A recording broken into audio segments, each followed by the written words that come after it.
Hello everyone. In this video, I will show you how to import your Roblox avatar into Blender. First, open your web browser and go to the Roblox website. Log into your account and go to the avatar editor. Here you can see the character you want to use. At the top, select the Plugins tab and click on Character Inserter. In the box that appears, type your Roblox username. Make sure to check the box that says Spawn R15 so the avatar comes in the correct format. Press Spawn, and your avatar will appear in the workspace. Now select the avatar in the Explorer panel. Right-click on it and choose Export Selection. Save the file somewhere you can find it easily, like your desktop. This will create an OBJ file and a texture folder for your avatar. Next, open Blender.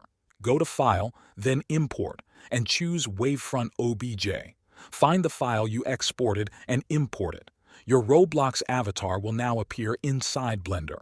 If you do not see the textures right away, go to the Material Preview mode in Blender.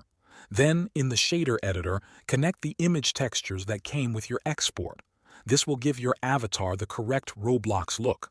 Now your Roblox avatar is fully inside Blender, ready for animation, posing, or editing. This process lets you move from Roblox Studio to Blender in just a few minutes. Thanks for watching.